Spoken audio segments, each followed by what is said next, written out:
Good evening. एक नए programme के साथ आपकी खिदमत में हाजिर हूँ। इस ख्वाहिश और इस दुआ के साथ खुश रहें, मुस्कुराते रहें। तो आज का मेरा जो टॉपिक है वो है money management. 7 tips of money management. आप जानते हैं कि पैसा कमाना एक काम है, लेकिन उसको मैनेज करना एक बहुत बड़ा काम है। सो मनी मैनेजमेंट के लिए ज़रूरी है कि आप प्रॉपरली अपनी प्लानिंग करें। मैं आपको एक मिसाल देता हूँ।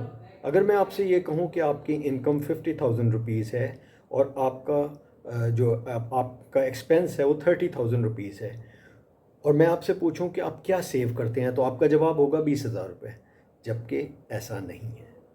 यूजुअली क्या होगा कि जब मैं आपसे पूछूंगा कि क्या आपने कोई डेट्स देने हैं, क्या आपके ऊपर कोई क्रेडिट का बिल मौजूद है, क्या आपने लोगों के पैसे देने हैं, क्या आपने बैंक का कोई इंटरेस्ट देना है, तो आप कहेंगे हाँ।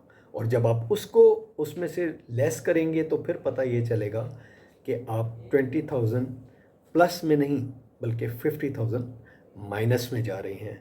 So most of the time हम लोग क्या करते हैं कि हम लोग प्रॉपर तरीके से मनी मैनेजमेंट नहीं करते, जिसकी वजह से बजाय हम सेविंग करने के हम अपने पैसे को ज़ाया करते हैं और एट द एंड हमें उसका रिज़ल्ट भुगतना पड़ता है।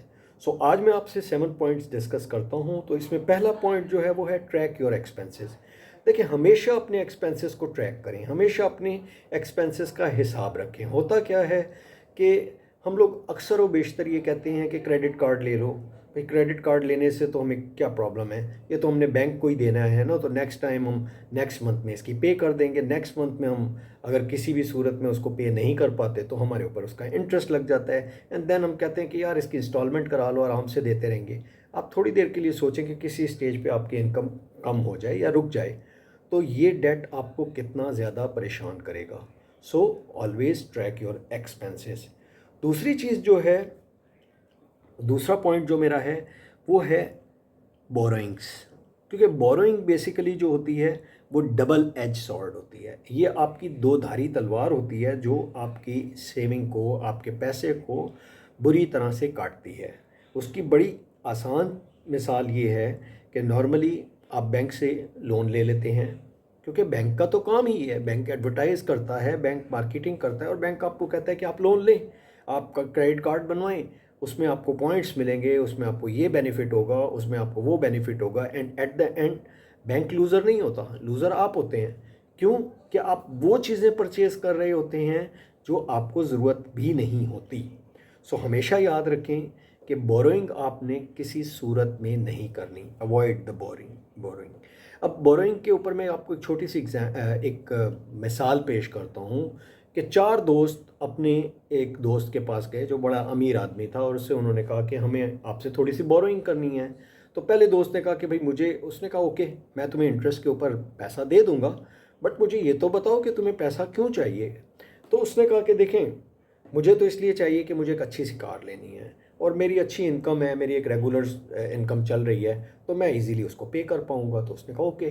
दूसरे ने कहा कि मुझे इसलिए चाहिए कि मुझे एक स्टार्टअप चलाना है, और मैं चाहता हूँ कि उस स्टार्टअप के अंदर, मैं नया एक स्टार्टअप है उसमें मैं पैसा लगाऊं, उससे मैं पैसा कमाऊंगा, आपको मैं इजीली दे दूंगा।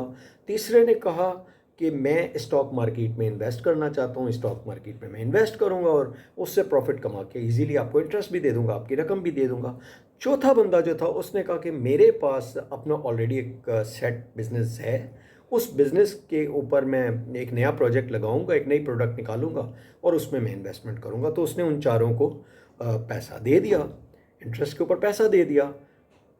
जब 3 साल बाद आपसे मैं पूछूं कि 3 साल बाद क्या पोजीशन हुई, तो कैन यू बिलीव मी कि उनमें से 3 लोग जो थे वो पैसा नहीं दे सके। पहले लोगों ने, जिन्होंने गाड़ी ली थी, वो इंटरेस्ट नहीं दे सका, उसकी जॉब ख़त्म हो गई, इंस्टॉलमेंट नहीं पे कर सका, एट द एंड गाड़ी भी उसने वापस की और उसके साथ साथ अपने जो एसेट्स थे वो बेच के उसको पैसा दिया। दूसरा जो था उसने स्टार्टअप में इन्वेस्ट किया।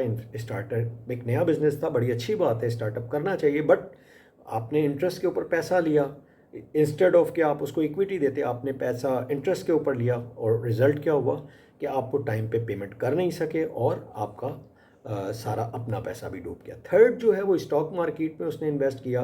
अगेन स्टॉक मार्केट ऐसी मार्केट है कि इसमें आप अपना पैसा इन्वेस्ट करते हैं तो आप अर्न करते हैं, लेकिन अगर आप इसके ऊपर इंटरेस्ट के ऊपर पैसा लेके करते हैं तो मैंने आज तक कोई ऐसा बंदा नहीं देखा जो बहुत 2% 3%, अगर आप गिने तो शायद कोई ऐसा हो, अदरवाइज़ आप उसमें कमा नहीं सकते। यूजुअली आप उसमें इंटरेस्ट और वो सारी चीज़ें देते रहते हैं और एट द एंड आपके पास शेयर भी नहीं होते। तीसरे नंबर पे जो मेरा पॉइंट है वो ये है, don't think future income guaranteed. देखें, आपके सामने अभी कोविड का इंसिडेंट आया, उससे पहले काफ़ी लोग जो बहुत सेट थे और बड़े अपना प्रॉपरली एक इनकम जनरेट कर रहे थे, उनकी इनकम गारंटेड थी, उनका बिजनेस सेटल्ड था, उनकी जॉब सेटल्ड थी और वो सोच भी नहीं सकते थे कि उनकी इनकम एकदम ख़त्म हो जाएगी। और उसी बेस पे उन्होंने स्पेंडिंग भी की हुई थी, उसी बेस पे उन्होंने क्रेडिट्स भी लिए हुए थे। एट द एंड क्या हुआ? सड़क पे आ गए वो। क्यों?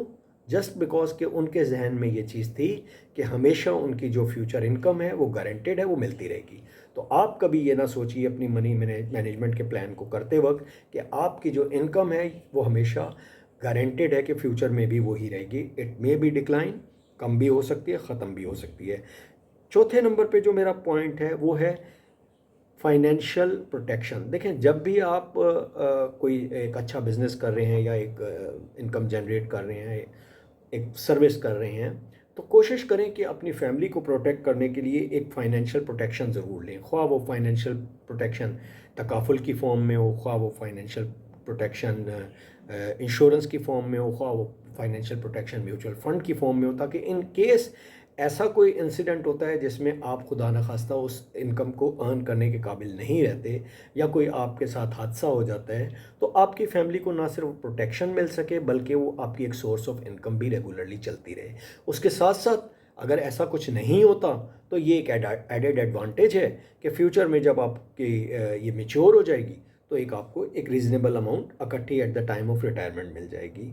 सो ये मेरा चौथा पॉइंट था। पाँचवें नंबर पे जो मेरा पॉइंट है वो ये है कि जब भी आप स्टॉक मार्केट में काम करें तो ये जहन में रखते हुए करें कि मार्केट करेक्शन भी लेती है।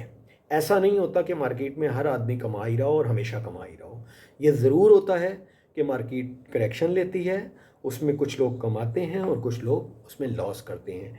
और इसमें आम तौर पे ऐसा होता है कि अगर आप देखें तो इसमें सिर्फ जो बड़ा इन्वेस्टर होता है वो कमाता है, छोटा इन्वेस्टर इसमें नहीं कमा पाता, अनलेस कि वो इन्वेस्टमेंट करे for the sake of dividend, unless कि वो इन्वेस्टमेंट करे for the sake of long term investment, और ज़्यादा पैसा लगाए, थोड़ा एक्सपेक्ट करे, 5%, 10%, 15%, ये उसकी एक्सपेक्टेशन हो कि मुझे रिटर्न मिलेगा और जो मेरी कैपिटल गेन है वो मेरी साल 2 साल में 3 से 4% होगी। इंस्टेड कि वो सोच ले कि मेरा पैसा डबल हो जाएगा, ट्रिपल हो जाएगा। तो ऐसा स्टॉक मार्केट में मैंने कभी नहीं देखा और ये मेरा तजर्बा है कि ऐसा कभी नहीं होता। सो बी प्रैक्टिकल, हमेशा इस चीज़ का ख्याल रखें और हमेशा अपनी जो इन्वेस्टमेंट करें स्टॉक मार्केट में ये सोच के करें कि इसमें करेक्शन भी आ सकती है।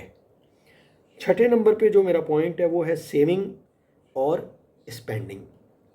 हमेशा आप सुनते होंगे कि यार आज को बड़ा अच्छा गुजार लो, कल की खैर है, कल किसने देखा है।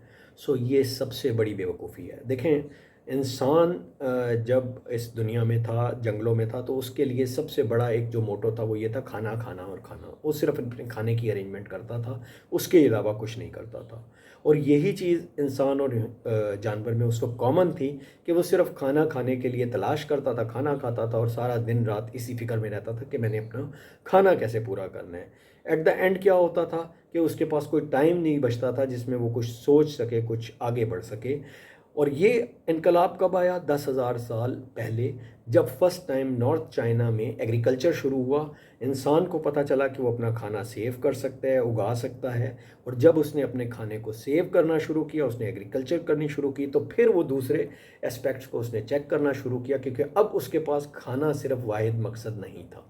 और फिर उसने तरक्की शुरू की। सो हमेशा याद रखें कि सेविंग होगी तो आप स्पेंडिंग भी कर सकेंगे। आज अगर आप सेविंग करेंगे तो कल आपका फ्यूचर सेफ होगा, और कल अगर आपका फ्यूचर सेफ होगा तो फिर आज के दिन को आप एंजॉय भी कर सकेंगे, क्योंकि आपके जहन में ये तलवार नहीं लटक रही होगी कि कल आपके साथ क्या हो सकता है।